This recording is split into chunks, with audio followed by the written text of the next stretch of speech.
नमस्कार, स्वागत है आपका डे न्यूज में और दिन भर की तमाम अहम खबरों के साथ मैं हूं आरती सिंह। आगे बढ़ने से पहले आइए नजर डालते हैं आज की खास खबरों पर।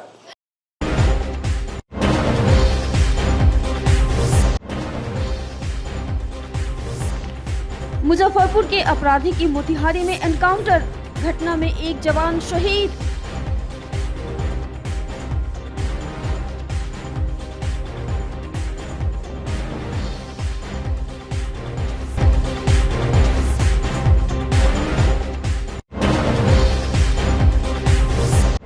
मुजफ्फरपुर में रोड रेज में हत्या, घटना के बाद इलाके में तनाव।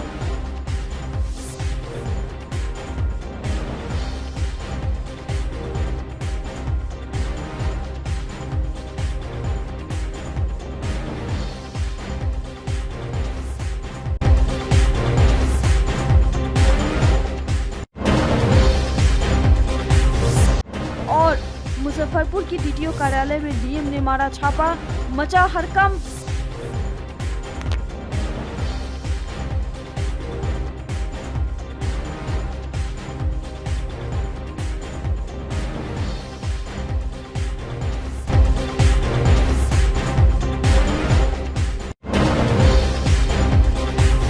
तो ये थी सुर्खियां और अब खबरें विस्तार से। पूर्वी चंपारण में सोमवार की देर रात पुलिस और एसटीएफ की टीम ने इलाके में आतंक बन रहे क्रिमिनल गैंग के सरगना कुंदन ठाकुर और उसके साथी प्रियांश दुबे को मुठभेड़ में मार गिराया। रात करीब 2:30 बजे हुए एनकाउंटर में एसटीएफ के जवान राम यादव भी शहीद हो गए हैं। महज 20 साल की उम्र के कुंदन ठाकुर को सहायक थानेदार को फोन पर धमकाना महंगा पड़ा, जिसका अंत कुंदन और प्रियांश के मारे जाने से हुआ। चकिया थाना के अपर थानाध्यक्ष गौरव कुमार को धमकी देने का ऑडियो कल ही वायरल हुआ था। इस मामले को लेकर चकिया थाना में सोमवार को केस भी दर्ज हुआ था। पुलिस ने केस दर्ज करने के साथ ही गैंग की तलाश तेज कर दी थी और देर रात उन्हें गैंग के छुपे होने की जगह का पता चल गया। पुलिस ने सर्विलांस और मुखबिरों के जरिए पता कर लिया था कि कुंदन ठाकुर का गैंग सोमवार की रात को चकिया थाना के ही सिहरोवा गाँव में अपने एक साथी के घर पर छिपा हुआ है। गैंग की लोकेशन तय करने के बाद पुलिस ने ठिकाने को आधी रात में घेर लिया। पुलिस से घेरने के बाद कुंदन ठाकुर गैंग ने बचकर निकलने के लिए कार्बाइन और पिस्तौल से पुलिस टीम पर हमला बोल दिया। पुलिस की जवाबी फायरिंग में कुंदन ठाकुर और प्रियांश दुबे मारा गया। कुंदन ठाकुर चकिया के बुल्ला चौक का ही रहने वाला था, जबकि प्रियांश दुबे मुजफ्फरपुर जिले के साहिबगंज थाना के बसंतपुर गाँव का रहने वाला था। पुलिस ने मौके से उज्जवल कुमार और संत तिवारी को गिरफ्तार किया है। ये दोनों सिहोरवा गांव के रहने वाले हैं। शहीद एसटीएफ जवान राम यादव सिवान जिले के निवासी हैं। एनकाउंटर की जानकारी मिलने के बाद डीआईजी और एसपी घटनास्थल पर पहुंच चुके हैं। गांव में बड़ी संख्या में पुलिस फोर्स की तैनाती कर दी गई है। पुलिस को अपराधियों के पास से एक कार्बाइन, 2 पिस्टल, 2 कट्टा, 5 जिंदा कारतूस और 17 खोखे मिले हैं। बरामद खोखे की संख्या से पता चलता है कि क्रिमिनल्स ने ठीक ठाक संख्या में पुलिस टीम पर गोलीबारी की। कुंदन ने अपने घर परिवार पर पुलिस रेड को लेकर कुछ दिन पहले चकिया थाने के अपर थानाध्यक्ष गौरव कुमार को फोन पर धमकी दी थी। कुंदन ने पुलिस से कहा था कि वो दोनों हाथ से गोली चलाता है और कभी पुलिस से मुठभेड़ हो गई तो 10-15 पुलिस वाले मारे जाएंगे।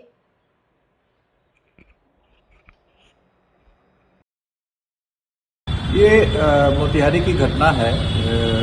ये अपराधी कई कांडों में, आर्म्स एक्ट और कई सारे कांडों में वांछित थे और इधर इनकी गतिविधि काफ़ी बढ़ गई थी। और कल एक धमकी भरा मैसेज भी एसएचओ को आया था एक अपराधी से, जो संभवतः यही थे। तो उसके बाद से पुलिस हरकत में आई। नेपाल के नंबर से फ़ोन आ रहा था एसएचओ को, तो सब नंबर वगैरह को ट्रेस करके तकनीकी अनुसंधान करके और उनके ठिकानों का पता किया गया। उसके बाद रात्रि के दौरान छापामारी आयोजित की गई। अपराधी के द्वारा अंदर से पूरे कमरे बंद थे, खोला नहीं जा रहा था। काफ़ी प्रयास के बाद जो खिड़की वगैरह से भी प्रयास किया जा रहा था, तो उसके बाद से अपराधी के द्वारा गोली चला दी गई, जिससे हमारे एक एसटीएफ के जवान घायल हो गए, जिनकी मृत्यु भी बाद में इलाज के क्रम में हो गई है। और इस मुठभेड़ में 2 अपराधी घायल हुए थे, उनको भी इलाज के लिए ले जाया गया और इलाज के क्रम में उनकी भी मृत्यु हो गई है। और एक दो अपराधकर्मी और गिरफ्तार हुए जिनका सत्यापन किया जा रहा है। डीआईजी और एसपी रात्रि के दौरान ही घटनास्थल का भ्रमण किए हैं और आगे की कार्रवाई की जा रही है। इनका अपना गैंग भी है सर? हाँ, ऑब्वियसली गैंग है। ये कई मामले में वांछित भी थे, आर्म्स एक्ट के मामले कई मुजफ्फरपुर से वांछित लेकर थे और इधर इनकी गतिविधि काफी बढ़ गई थी, इसलिए पुलिस के लिए एक चुनौतीपूर्ण कार्य था और 24 घंटे के अंदर पुलिस के द्वारा इनके ठिकानों का पता लगाया गया, छापेमारी की गई। छापेमारी के क्रम में पहले अपराधी के द्वारा ही पहले दरवाजा नहीं खोला जा रहा था, उसके बाद फायरिंग कर दिया गया, उसके बाद जवाबी कार्रवाई में इनको दोनों को गोली लगी, एसटीएफ के जवान को भी गोली लगी और उसमें दोनों अपराधी की मृत्यु हो गई अल्टीमेटली इलाज के क्रम में और हमारे सिपाही की। क्या संदेश रहेगा जो अपराधी धमकी देते हैं पुलिस को उनको? नहीं, पुलिस किसी प्रकार की धमकी चाहे अपराधी से हो या कहीं से वो बर्दाश्त नहीं करेगी, क्योंकि पुलिस एक बड़ी सशक्त एक एजेंसी है राज्य सरकार की, इसलिए पुलिस का यह कार्य है और पुलिस को राइट टू प्राइवेट डिफेंस के तहत जब अपराधी गोली चलाते हैं पुलिस पे तो जवाबी कार्रवाई पुलिस करती है। उसमें अपराधकर्मी घायल भी हो सकते हैं, उनकी मृत्यु भी हो सकती है। हमारे जवान भी, जैसे आज ही एक हमारे एसटीएफ का एक बहुत कारगर जवान को हम लोगों ने खोया है, तो कार्रवाई चलती रहेगी। बिहार पुलिस का ये मुजफ्फरपुर में रोड रेज की बड़ी वारदात सामने आई है। यहां गलत दिशा से आ रहे एक कार चालक को टोकने पर उसने दूसरे कार चालक को मौत के घाट उतार दिया। मोतीपुर बाजार में सोमवार शाम जाम के दौरान गलत साइड से निकलने के लिए टोकने पर एक कार चालक ने दूसरे कार चालक को गाड़ी से खींचकर बेरहमी से पीटा। सिर में गंभीर चोट आने से दूसरे कार चालक मोतीपुर के सिंगैला शंकर टोला के लाल बाबू राय की मौत हो गई। मृतक के पुत्र गुलशन कुमार ने बताया कि वह मोतीपुर बाजार स्थित किराना व्यवसायी मोतीलाल अग्रवाल की दुकान में मजदूरी करता है। उसके पिता लाल बाबू राय मोतीलाल राय की गाड़ी चलाते थे। शाम 4 बजे मोतीपुर बाजार में राधा कृष्णा मंदिर के पास जाम लगा हुआ था। मोतीलाल अग्रवाल को कहीं जाना था तो उसके पिता लाल बाबू कार लेकर निकले। इसी दौरान सामने से आ रही एक कार का चालक गलत साइड से निकल रहा था। लाल बाबू ने रोका तो वह भड़क गया। इसके बाद लाल बाबू को गाड़ी से खींचकर सड़क पर बेरहमी से पटका और पीटा। इससे लाल बाबू का सिर फट गया। इसके बाद आरोपी भाग निकला। लाल बाबू को मोतीपुर सीएससी ले जाया गया, जहां डॉक्टरों ने उन्हें मृत घोषित कर दिया। घटना की सूचना पर एसडीपीओ पश्चिमी वन सुचित्रा कुमारी और मोतीपुर थानेदार ने पहुंचकर छानबीन की। आरोपित सुंदर सराय गांव का निवासी बताया गया है। एसडीपीओ पश्चिमी वन सुचित्रा कुमारी ने बताया कि जाम में गलत साइड से गाड़ी निकालने पर रोका तो एक कार चालक ने दूसरे कार चालक लाल बाबू से मारपीट की। इसमें लाल बाबू के सिर में गंभीर चोटें आई हैं और उनकी मौत हो गई। फरार आरोपित कार चालक चिन्हित हो गया है। उसकी गिरफ्तारी के लिए छापेमारी की जा रही है। घटना कुछ नहीं हुआ है सर। घटना यही हुआ है जो थी गाड़ी अपना मोतीपुर मार्केट में बहुत ज़्यादा जाम लग जाती है। गाड़ी साइड कर रहे थे और दाहिने साइड से आया है। दाहिने साइड से वो आया है, गाड़ी साइड में कर रहे थे। उतना ही में वो पापा बोले अपना साइड से अगर चलेगा तो पीछे से वाला गाड़ी निकल जाएगा पूरा। उतना ही में तब तक उतर के आया है बाहर। उतना ही में पापा एक कलर पकड़ के पहले मारा दो झापड़ मारने के बाद जो है पापा हम बुलाए हैं, तो हम गाड़ी के पीछे थे बुलाए हैं। हम आए हैं बाहर निकले, वहाँ पे आए हैं, पापा के पास आए हैं। पापा के पास आए हैं तो गेट खोला, गेट खोल के बाहर निकाल दिया। उसके बाद धक्का दे दिया। उतना ही तब क्या हुआ? धक्का दीजिए, वहीं पे स्पॉटेड कर गया। कौन था वो? सचिन कुमार। मोतीपुर थाना क्षेत्र अंतर्गत गाड़ी साइड करने को लेकर एक व्यक्ति के द्वारा लाल बाबू राय पिता रुदल राय को उसके साथ धक्का मुक्की किया गया और उनको धकेला गया, जिससे वो सर के बल पे गिर गए और उनकी मृत्यु हो गई है। एफएसएल की टीम विजिट की है। हम लोग शव को पोस्टमार्टम के लिए भेज रहे हैं और एक्यूज की गिरफ्तारी के लिए छापामारी हो रही है। मुजफ्फरपुर के प्रशासनिक तंत्र को चुस्त दुरुस्त बनाने की दिशा में मंगलवार को डीएम सुब्रत कुमार सेन ने जिला परिवहन कार्यालय का औचक निरीक्षण किया। निरीक्षण के दौरान उन्होंने कार्यालय की कार्यप्रणाली, फाइलों के रखरखाव और राजस्व संग्रह की स्थिति का गहन जायजा लिया। समीक्षा के बाद डीएम ने विभाग के कामकाज को संतोषजनक बताते हुए टीम की सराहना की। डीएम ने कहा कि परिवहन विभाग का राजस्व संग्रह प्रदर्शन बेहद उत्साहजनक है और डीटीओ सत्येंद्र कुमार के नेतृत्व में टीम बेहतर समन्वय के साथ काम कर रही है। उन्होंने बताया कि इस वर्ष अब तक 75,000 से अधिक लर्निंग लाइसेंस और 54,000 से ज़्यादा स्थायी ड्राइविंग लाइसेंस जारी किए जा चुके हैं, जो सेवा की गति को दर्शाता है। हालांकि करीब 3500 लाइसेंस लंबित पाए जाने पर डीएम ने सख्त रुख अपनाया। उन्होंने निर्देश दिया कि आवेदकों को कॉल और नोटिस के जरिए ड्राइविंग टेस्ट के लिए बुलाया जाए। वहीं वाहनों की लंबित फिटनेस सर्टिफिकेट पर भी मोटर वाहन निरीक्षक को जल्द निस्तारण के निर्देश दिए गए। औचक निरीक्षण से कर्मियों में हलचल रही, लेकिन डीएम की सकारात्मक प्रतिक्रिया से मनोबल भी बढ़ा। उन्होंने कहा कि पारदर्शिता और त्वरित सेवा ही प्राथमिकता है। ये निरीक्षण रूटीन जो है, हम लोगों का इंस्पेक्शन होना चाहिए विभिन्न कार्यालयों का, तो उसी कड़ी में आज जो है जिला परिवहन कार्यालय का मेरे द्वारा निरीक्षण किया गया है। राजस्व संग्रहण का कार्य काफ़ी अच्छा डीटीओ साहब के द्वारा किया गया है। 296 करोड़ की अब तक वसूली हो गई है, जो टारगेट का 102% है, और 300 करोड़ निश्चित रूप से जो है क्रॉस करेगा मुजफ्फरपुर। उस दिशा में डीटीओ साहब और उनकी टीम जो है वो कार्यरत है। कार्यभार भी यहाँ काफ़ी ज़्यादा रहता है। लर्निंग लाइसेंस 75,000 से ज़्यादा इस साल में बना करके दिया गया है। ड्राइविंग लाइसेंस भी 54,000 से ज़्यादा बना है। ड्राइविंग लाइसेंस कुछ जो है वो पेंडिंग है 3-3,500 के लगभग, जिसमें कि लोग आते हैं वहाँ पर टेस्ट देने के लिए। तो जैसा एमबीआई बता रहे हैं कि बहुत लोग विभिन्न कारणों से ससमय उपस्थित नहीं हो पाते हैं, तो उन लोगों को हम लोगों ने बोला है कि कॉल करके नोटिस दे करके बुलाइए, और अगर वो इसके लिए एलिजिबल हैं तो उनको निश्चित रूप से लाइसेंस निर्गत हो जाना चाहिए। फिटनेस के भी कुछ जो सर्टिफिकेट दिए जाने हैं वो लंबित हैं, तो उससे संबंधित एमबीआई को बोला गया है कि वैसी गाड़ियों की जो है त्वरित गति से जांच करते हुए अगर वो एलिजिबल हैं तो फिटनेस सर्टिफिकेट उनको इशू कर दिया जाए। कमोपेश जो है स्थिति संतोषप्रद है। ड्राइविंग लाइसेंस की जो प्रिंटिंग है वो बहुत अच्छे से कार्य हो रहा है, वो ऑनलाइन भी दिखता है।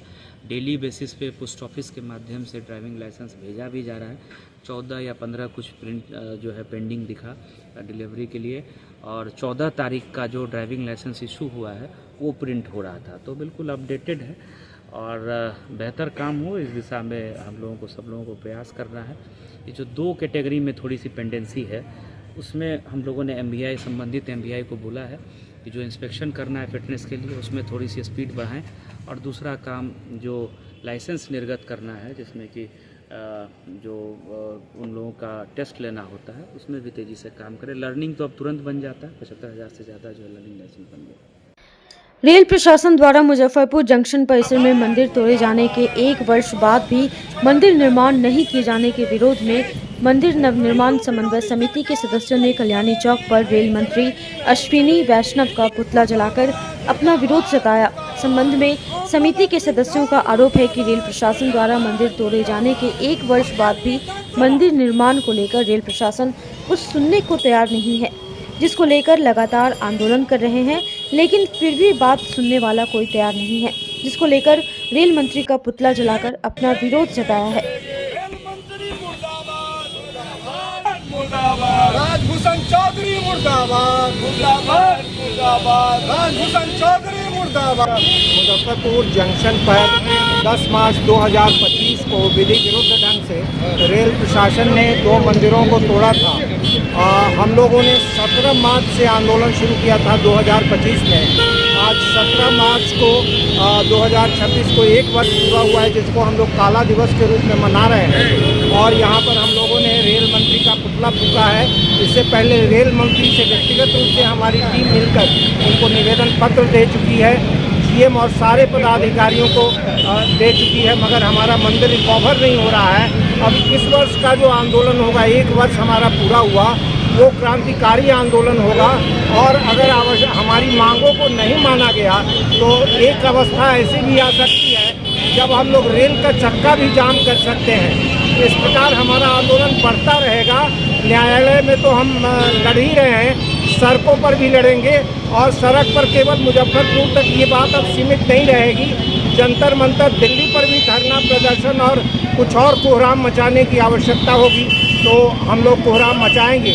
इस मंदिर को, इस आंदोलन को बदनाम करने के लिए कुछ लोग हमें टुकड़ों में हमें बांट रहे हैं। कुछ लोग इस मंदिर के आंदोलन के नाम पर चंदा का अपील कर रहे हैं। जब ऐसे लोगों से हमारी टीम, हमारा जो मंदिर नवनिर्माण समन्वय समिति है, उसका कोई भी वास्ता ऐसे लोगों से नहीं है। पिछले आंदोलन चलने के साथ साथ हम लोग को यहाँ के सांसद महोदय ने आश्वासन दिया था कि आपकी मूर्ति और जो रेलवे द्वारा जो चोरी की गई मूर्ति जो है और जमीन आपको मुहैया कराएंगे।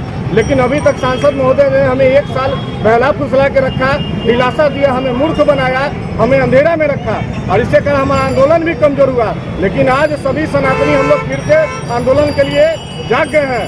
हमें ये खाली कि हमें मेरा मंदिर हमारा वापस अगर नहीं मिलता है तो अगला आंदोलन हम लोग सांसद राजभूषण निषाद चौधरी का अर्थी का आंदोलन निकालेंगे, जो सिकंदरपुर मूर्ति धाम में दाह संस्कार करेंगे उनका। विक्रम सरा साहू पोखर भारतीय सेवा। लेकिन मैं उन रामनवमी शोभा यात्रा और महाशिवरात्रि में जो लाखों हिंदू जो रोड पर उतरते हैं अपने दिखावा के लिए, अरे जो हिंदू संगठन जो साथ देने के लिए कम से कम मंदिर अभियान आंदोलन चला रहे हैं, उसमें आप लोग साथ दीजिए। और ये नहीं सोचिए कि ये मेरा घर का काम नहीं है। अरे उस दिन जब आपके घर पर ही पत्थर मारा जाएगा तब हम भी लोग कहेंगे कि ये मेरा काम नहीं था। अब हिंदू आप जागिए। मुजफ्फरपुर की जनता से अपील है कि आप लोग रोड पर अपने बल धल के साथ उतरना सीखिए। आज हमारा जो धरोहर मंदिर तोड़ दिया गया है, वो आस्था का केंद्र था, लेकिन वो मंदिर फिर से वहाँ स्थापित हो। मैं सरकार से, यहाँ के बीजेपी सरकार से मांग करता हूँ कि मेरा मंदिर फिर से वहाँ हाजिर हो। राज्यसभा में हुई जीत के उपलक्ष्य में भाजपा कार्यकर्ता के बीच खुशी की लहर है। मुजफ्फरपुर बीजेपी कार्यालय में पहुंचे पूर्व मंत्री सुरेश शर्मा, विधायक केदारनाथ गुप्ता समेत दर्जनों भाजपा नेताओं ने एक दूसरे को रंग अबीर लगाकर बधाई दी। इसके साथ ही जश्न मनाते हुए आतिशबाजी भी की गई।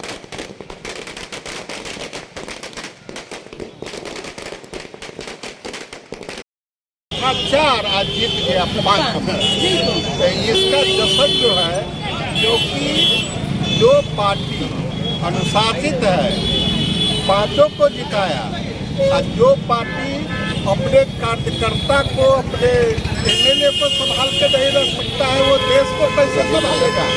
जनता ने ये वर्डिक्ट दी कि बीजेपी और एनडीए ही बिहार में शासन करेगी, जनता के सुख में अपना योगदान रखेगी और जनता भारतीय जनता पार्टी और जदयू के साथ काम करने में अपने को सौभाग्यशाली समझती है। जनता का आशीर्वाद एनडीए को है और आरजेडी और कांग्रेस ये सब अब जिले की छुट्टी में नहीं सब की ऐतिहासिक जीत हुई है बिहार के एनडीए की। राज्यसभा में 4 के बदले संख्या बल पर हम 4 पर थे, लेकिन हमने 5 सीटें हासिल की है। यह हमारे पार्टी की दूरदर्शिता है, हमारे पार्टी की एकता और हमारे पार्टी की सुलझी हुई रणनीति है, जिन्होंने बिहार से 5 राज्यसभा सांसद जिता करके भेजा है। मैं सभी को बहुत बहुत बधाई देती हूँ और ये एक स्पष्ट संकेत है कि बस एनडीए का ही पूरे देश में भविष्य है, बाकी पार्टियां इसके आगे कहीं नहीं ठहरती। अब बिहार राज्यसभा में भी मजबूत है और बिहार का विकास के लिए वहाँ से मजबूत आवाज। तो बहुत बहुत धन्यवाद है और उनको बधाई है कि उन्होंने जिन जनप्रतिनिधियों को जिताने का काम किया, वो जनप्रतिनिधि एकदम खरा सोना की तरह उतरे और एक भी हमारा जनप्रतिनिधि इधर से उधर नहीं किया। 4 सीट जीतना था और हमने 5 से 5 जीतने का काम किया 100%। इस बार हमारे 3 राष्ट्रीय अध्यक्ष खड़े थे। हमारे राष्ट्रीय अध्यक्ष भारतीय जनता पार्टी के नितिन नवीन जी खड़े थे। हमारे जदयू गठबंधन के जो साथी हैं जदयू के, उनके राष्ट्रीय अध्यक्ष आदरणीय नीतीश जी खड़े थे और हमारे रालोमो के राष्ट्रीय अध्यक्ष उपेंद्र कुशवाहा जी खड़े थे। तो 3 राष्ट्रीय अध्यक्ष इस बिहार की धरती से जीत कर जा रहे हैं। निश्चित तौर पर आने वाले समय में बिहार में जो विकास हो रहा है उसको और ये लोग गति देंगे और ज़्यादा मजबूती के साथ बिहार आगे बढ़ेगा।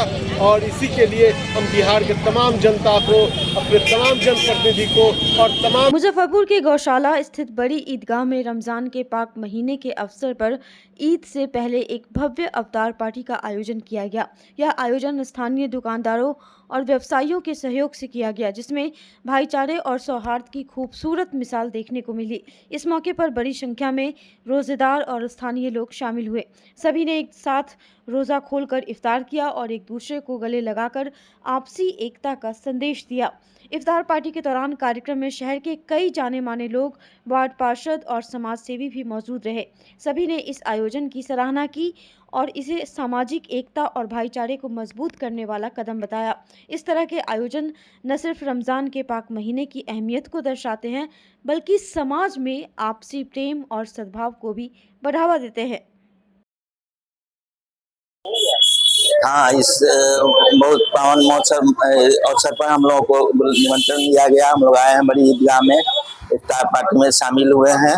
ये बहुत बड़ा पर्व है जिसमें आपसी भाईचारा और सौहार्द का पर्व है।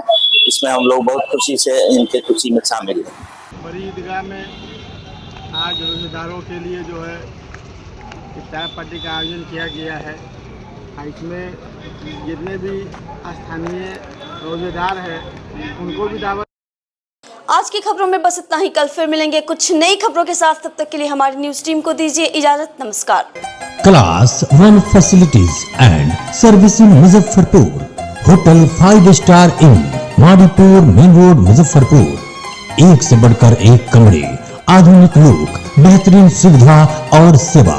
छोटे बड़े किसी भी तरह के आयोजन के लिए 5 स्टार बैंक्वेट हॉल, पार्किंग की समुचित व्यवस्था, रेस्टोरेंट भी सबसे अलग 20% डिस्काउंट के साथ स्वादिष्ट व्यंजनों का अनोखा संगम। 5 star restaurant Madipur main road Muzaffarpur.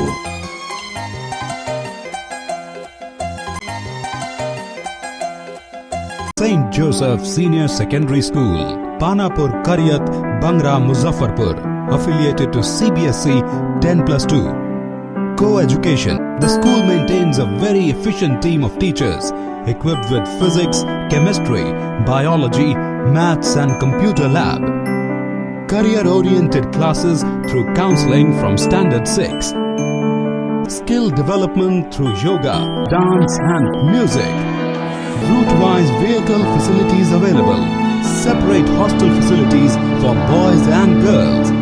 School is always ahead in participating cultural, literacy and other similar activities both at city and state level. Our result in boards, IIT, PMT show our effort.